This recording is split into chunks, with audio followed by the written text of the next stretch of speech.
significant arrest that was made last night concerning a woman who was running an illegal or unlicensed daycare center. More importantly, I think there's some information that the community should know and remember here that Captain Maglione wants to talk about when it comes to education, especially when leaving children at these types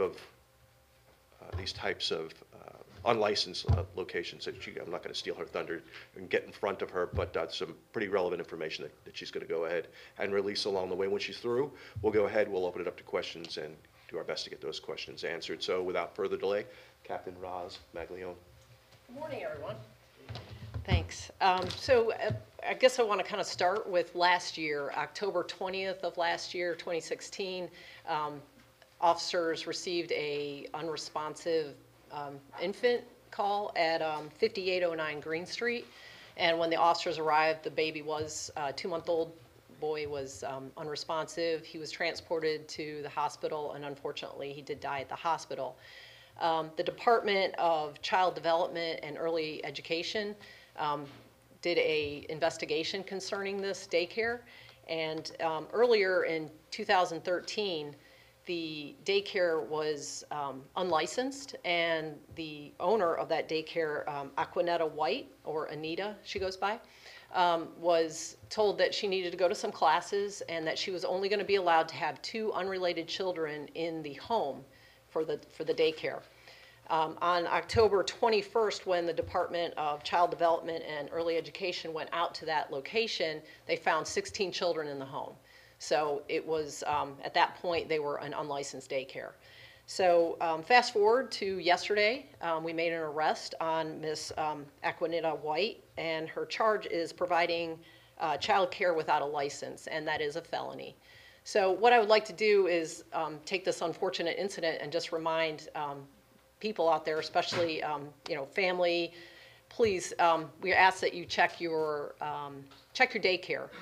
If all you need to do is go on the North Carolina Department Health and Human Services website. Every daycare that is licensed in the state of North Carolina is on there.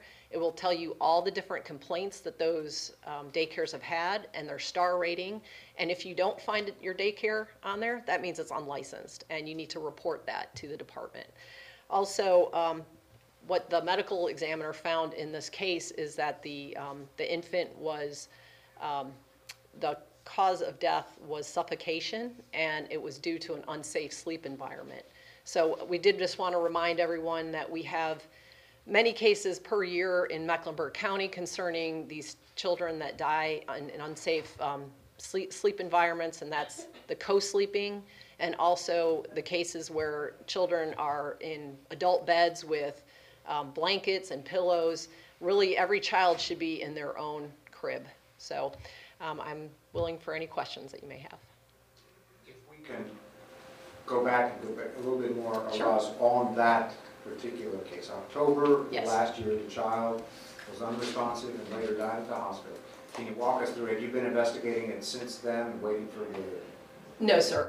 That was the homicide unit actually took that case, and they did do an investigation and presented it to the district attorney's office, and the district attorney's office didn't feel like there was enough probable cause at that time to make charges against the daycare owner for any type of death charges. So that's why the Department of Child Education, Department of Child Development and Early Education continued their investigation, and that's why the Crimes Against Children unit decided to make felony warrants yesterday. Were they in fact unlicensed at that time of that death? Yes. Yes, they were. And they continue to be unlicensed? Yes, they did. How often do you come across cases like this where people are operating daycares illegally? I was telling Rob earlier that on a regular basis, so I look at all the case reports involving the crimes against children, and it seems like maybe about once a month we find one, and they're usually in-home daycares. And we feel like a lot of that is because of the cost of daycare. So if parents are having some issues with the cost of daycare, we understand it's very high, but if you go on that Department of Health and Human Services webpage, they have a lot of different resources on there that they will help you get to a daycare that's licensed, and also a daycare where you can afford affordable daycare. Just how risky is it to drop your child off at a daycare that isn't licensed?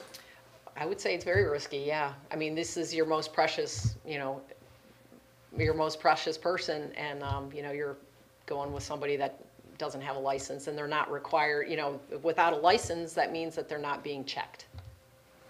So should the license be posted, like, when you go to a hair salon or wherever, you see, Right. like, the license posted? Where should parents look, what should they do?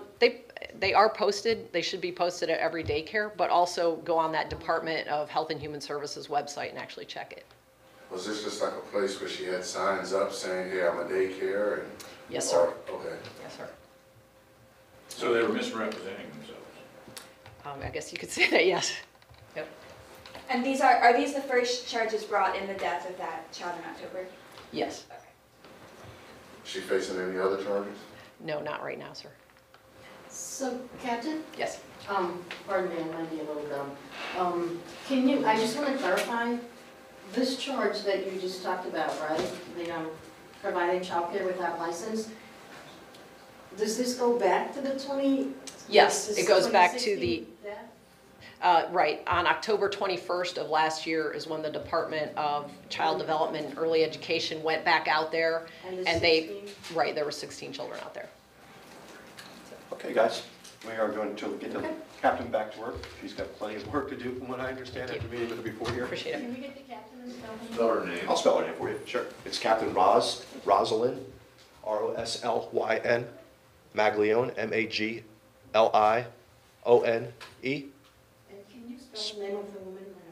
It'll come out in the press release, which, by the way, will be coming just a couple of minutes when we're due through here. Officer Wallen will go ahead and pass that along. He'll have the location, the name of the suspect, and all the other relevant information concerning the arrest in the case. What else? Do we have any updates on the pedestrian police officer situation We do not officially have any updates. I can tell you that our major crash investigation unit continue to investigate, collect information, gather data, review body-worn camera video footage concerning that wreck. I suspect we'll have some kind of indication in the next day or so, if not sooner, on any developments concerning that case. Do we know I assume there was no dash cam video because it was body cam video instead? It's my understanding there was no dash cam or DMVR video associated with that. I do believe that there is body-worn camera video in that case. Can you say if the light for the officer was green? I cannot say if the light was green. I'm sure that's part of their investigation and something that they're working to determine as we speak. Can you say if the officer attempted to slow down? What, I didn't see any skid marks out there. I don't know.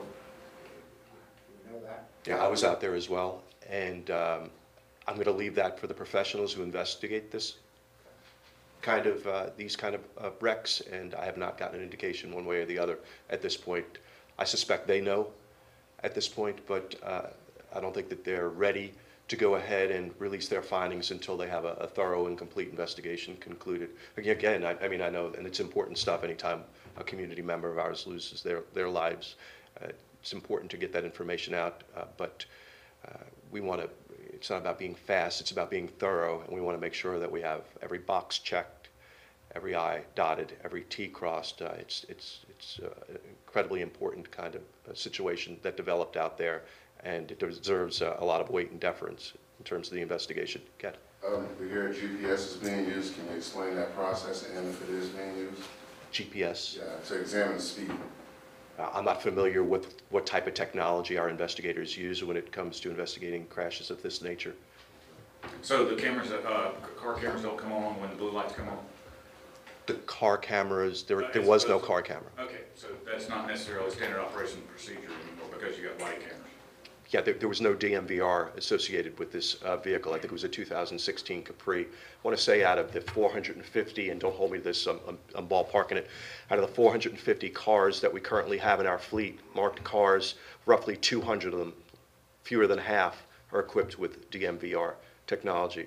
It's my understanding that the technology is becoming more and more obsolete as the systems break and need repair. There aren't ample parts to go ahead and replace them. So that's kind of the position that we're in right now when it comes to that. It's old tech. Yes, sir. I know you're switching to body cameras anyways. Yes. Okay. time a CMPD vehicle hit a pedestrian? It wasn't a pedestrian, it was actually a driver in a fatal wreck, and I believe it was 2009. Shantana Robinson was operating her car when an Officer Proctor with the department hit her with his marked patrol car. Don't hold me, pardon me, Jane. Don't hold me to 2009. I think it was 2009, and I'll triple check that date for you, but I'm just going by memory right now. Jane? What about the last time an officer, I guess, was involved in a collision where someone was injured? Do we have that? I'm sure we do. I just don't have it with me here. Yeah, that was the last fatal, on-duty, marked patrol car, civilian fatality that I recall. And again, I'll triple check. I want to say it was 2009, though. I'll get you the injuries without fatal consequences involving a wreck, Jane. Who else? Was the officer using lights and sirens, and was the cyclist in the crosswalk? Wasn't a cyclist, it was a pedestrian. And I don't have that information as to whether or not he had his blue lights and sirens deployed. I'm sure that's something that the investigation will bear out when they conclude. Mark? Changing gears, if I may. Yes. This afternoon, one of the suspects in that Uber driver homicide is in court. The other suspect, I don't know, is he in transit? Do you know if he's coming back here? We had a chance to talk to him here. Where do we stand with that whole? Yeah, I believe we have Captain Brisbane from homicide. Well, we had Captain Brisbane from homicide here just a second ago. Here he is. They're asking about the case involving the Uber driver and extradition on the remaining suspect and what the status is of that. Unfortunately, I do not know what the status of that is. The extradition process is really not directly handled by us. That's between the district attorney's office from our county and the county up in Maryland. So I don't know what will come out of those court proceedings today. You don't know if the second suspect is on his way back here? No, sir. We never hear anything about the Midwood case. The young woman killed in Midwood. There was never a plea for help. Or There have been several pleas for help. We've gone to the media multiple times. We've done community meetings in that area as well, and a lot of canvases in that community. I think we actually did a video for that case as well. So we've done different things to try and address that and to really keep that homicide out there in the public view.